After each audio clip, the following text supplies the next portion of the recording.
mevrouw heeft het verhaal al min of meer uit de doeken gedaan. Maar u bent degene geweest die daar alle teksten heeft neergehaald, Ja, begrepen. precies. Dus dan moet het, nou ja, als we het dan toch over overstroming hebben, dan moet het u tot hier zitten. En nog verder. En, Ja, ik ben heel boos geworden, omdat wij hier in een buitengebied zitten. En ik raap al 10 jaar allemaal troep op wat in de bossen en in de natuurgebieden ligt. En dan op een dag na de overstroming, dan kom je hier, ga je s'avonds met je hond lopen en dan denk je, wat is hier gebeurd? En dan zie je allerlei puinresten van een huis in een veldweg liggen. Dat je denkt, huh? En de dag daarna bleek 's morgens al heel vroeg dat er weer een tractor kwam met een bak, zeg maar. En ik zei, wat gaan jullie doen? Dat is, ja, van de gemeente moeten de weg recht maken. Ik dacht, nou, de gemeente wordt belazerd. Ik ben nog een beetje naïef. Maar goed, het was 7:15, dus ik heb een nichtje die bij de gemeente werkt en die ik geappt heb van, is daar iemand van, laat alsjeblieft iemand komen kijken, want volgens mij wordt de gemeente belazerd. ja. En zij zegt, ja, hier is nog niemand. Dus ze belde me later terug en ze zegt, meneer van de gemeente die heeft gezegd van, het is gecertificeerd, het is goed, het is hartstikke schoon. En wat er ligt en wat u gevonden hebt, dat is wat mensen van vroeger al in de straat hebben gegooid. Ik zeg, Maud, de weg was helemaal uitgespoeld en helemaal schoon. Allemaal mooie maaskeitjes en vuursteentjes. En nu ligt het vol met troep en ze gaan ermee door. Nou, sterker nog, u heeft een bak vol hier neergezet. Ja, ik heb nog veel meer als je het wil zien. Loopt u even mee? Ja. Want ik las ergens, oh ja, bijna 100 kilo geraapt in... Meer dan 25 veldwegen. Dus toen begon het balletje te rollen. Dus die van de gemeente die zijn niet gekomen. Dan begin je te mailen, dan begin je te doen. En dan valt het woord gecertificeerde bouwstof. Whatever that may be. En nou ja, goed. Dan hoor je van allerlei mensen dat het op meerdere plekken ligt. En dus toen ben ik met de fiets een rondje gaan fietsen. En toen ben ik zelf meer dan 25 plekken tegengekomen waar dus al deze wegen mee zijn rechtgetrokken. Maar dan praat je over een groot gebied. Ja, het schijnt in heel Nederland dus te gebeuren. Dat is dus waarom ik ook nu zo boos ben. En wat ik hier gewoon echt niet begrijp.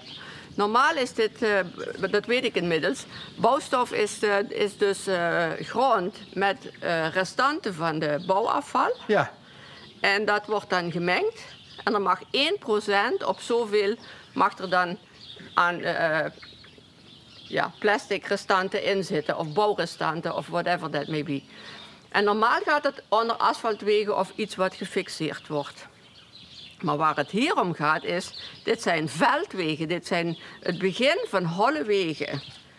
Daar zijn ze voor, of zijn ze door ontstaan, door het water. Dus toen het hier 14 juli flink gestroomd heeft, toen kwam het hier zo breed als de weg, kwam het naar beneden. Daarom is die Gooitjesstraat ooit gemaakt, dat wij met droge voeten blijven zitten. En dat werkt prima. Maar nu zijn al die wegen rechtgetrokken, omdat hier en daar was het wat iets meer uitgespoeld dan voor de rest. En wat ik ook echt niet begrijp, is dat dus meneer Last, die wij inmiddels meneer Plastic noemen, die heeft milieu en water in zijn portefeuille. En die laat dit goed vinden dat wij hier nu ons hele leven lang, dit is voor de eeuwigheid, ligt hier dus die plastic rotzooi in de bodem. Dat gaat de bodem in, dus het hele ecosysteem, nou ja, dan wil je niet weten hoe dat eruit ziet. Plus, nu, elke regenbui, hebben we dit soort moddertroepen. En dat gaat allemaal naar open water. Ja, dus want ook weer naar de beekjes en dus de Geul en uiteindelijk weer naar de Maas. Nou ja, daar nog een tekst. Hoe leg je een kind uit dat een lollystokje niet meer mag? En, hè? Ja, dat mag u uitleggen. Want hij doet het niet. Hij kan het niet uitleggen. Hij zit een beetje te schuiven op zijn stoel en dan zegt hij, ja, het is gecertificeerd en het mag. Ja, en als het mag in Nederland, dan mag het altijd en overal. Maar toen gingen ze op een gegeven moment de weg naar de golfbaan doen. Toen waren we inmiddels een maand verder met alle mails en gedoe en niemand van de gemeente gezien. Toen hebben we de auto in de weg gezet en toen hebben we de weg afgezet. En zodat ze er niet meer doorkomen? Dat ze er niet meer doorkwamen, dat we vonden, niet ik alleen, dus ook mensen verderop. Dat we zeiden van nou, hier moet gewoon iemand komen kijken, hier wordt gewoon een milieudelict gepleegd. Want als u restante bouwpuinweg kwijt moet en u wil dat in zo'n weg kwijt, ik geef u veel succes. Maar nou ga ik even... want ja. U krijgt nu de gelegenheid om uw verhaal te doen. Ja, heel fijn. Dus ik ga even, ook al zijn wij geen journalistiek programma, ik ga even op de stoel van wethouder Las zitten. Heel goed. Schuifelen, hè? Ja, prima. Schuifelen doet hij, hè? En dan zeg ik van, ja maar mevrouw Cecile, volgens de wet mag het. Ja. Als ik milieu en water in mijn portefeuille heb, dan moet ik ervoor gaan liggen. Het staat er echt, hè, milieu? Ja. Dan moet ik voor deze wet gaan liggen. Deze wet is ooit bedacht omdat wij recycling en duurzaamheid en alles hebben we heel hoog in het vaandel zitten. Alleen, als we het gaan toepassen op plekken waar het gewoon heel onverstandig is, omdat het open waterwegen zijn en dat we de economie voor laten gaan omdat wij vinden dat die wegen rechtgetrokken moeten zijn vanwege het feit dat die voor meerdere bestemmingen is. Dat klopt. Maar hier rijden tractoren, hier komen schapen, hier lopen mensen met honden, hier wordt gefietst, hier wordt gescooterd. En doordat die weg nu strak getrokken is, deze weg is 1200 meter, kunnen ze hier gas geven. De nieuwe fietsers met de e-bikes met de motoren eraan, dus die motortjes hebben, die rijden je de benen onder de kont uit. Omdat het nu uitnodigend is om te rijden. Een scooter, die komt hier aanrijden en die denkt, ja, hier kan ik door. Dus voor het toerisme, dus voor alles wat er is, zijn die wegen fantastisch. Nee, want ik zag ergens inderdaad een bord staan dat je mag hier met een auto niet eens... Ja, hier staat uitgezonderd landbouwverkeer. Oh, daar staat hij. Ja, sorry, die stond er even voor. Maar een scootertje ligt eraan welke klasse dat je zit, dat mag je weer wel door, blijkt.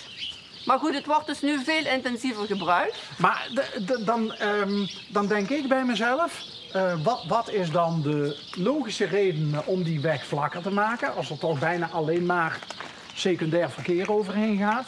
Of is het misschien een verhaal van we willen van dat spul af? Ja, dat is natuurlijk de vraag die er ligt. Ik zou het niet weten. Ik vind het gewoon heel jammer dat ervoor gekozen wordt om, als er op 2, 3 plekken in een weg van die gootjes zijn ontstaan, omdat het flink gespoeld heeft, dat je dan besluit om, zoals hij zegt, ik bedoel, meer dan 100 kilometer binnen no time heeft moeten repareren. Waarom moet je 1200 meter repareren als je 2 gaten in de straat hebt?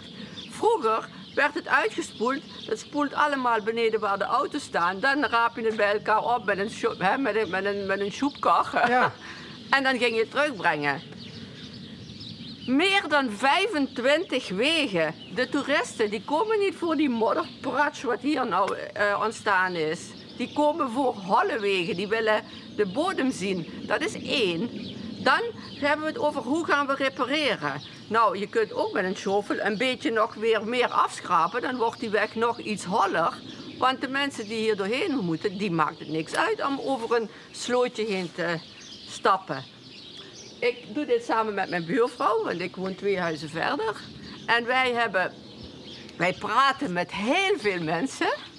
Ik heb er nog niet 1 ontmoet die zegt, wat een top idee, goed gedaan. Nee, nu ligt de troep er. Pro van Wittem heeft zich ermee bemoeid, er is een motie ingediend, wij hebben die raadsvergadering gevolgd. Ja, nee, wij hebben het voor elkaar gekregen, ben ik heel even vergeten te vertellen. Toen wij die weg hebben afgezet, toen hebben we ook de journalist erbij gehaald van de Limburger, die heeft een paar keer gedaan. Wij hadden jullie gebeld, maar er was zoveel te doen, zeiden ze. Nou, ze moesten selecteren, dus jullie hadden geen interesse. allemaal niet erg. Hè? Dus, maar toen wij daar stonden, toen kregen we wel een journalist. Toen heb ik de politie gebeld, ik heb de Groene Brigade gebeld. En alles kwam in actie. En dat is dus wel heel fijn. A, kreeg ik een fatsoenlijke uitleg van de gemeente, of van de provincie. Want de Groene Brigade die valt onder de provincie. Heb ik allemaal geleerd in de tussentijd. En wat zeiden ze bij de provincie? Zij legden mij uit dat dit dus bouwstof is. Wij hadden het steeds over vervuilde grond. Ja, nee, zegt de wethouder, dat is geen vervuilde grond. Wij noemen dat bouwstof. Ja, en ik noem het gewoon grond en puin en dat doe je bij elkaar. En dan had ze flatsen, doe je een sticker op en dan heb je een gecertificeerd product. En dan vraag ik, hoe leg ik dat kind dat uit? Als het lollystokje, dat mag niet, want ik zit ook vrijwilliger bij de Schone Rivieren. Dan doen wij 2 keer per jaar de boel. Ik wilde het net zeggen. We hebben net al die blauwe vuilniszakken gezien. Die uit de Maaswaarde worden gehaald door vrijwilligers. Precies.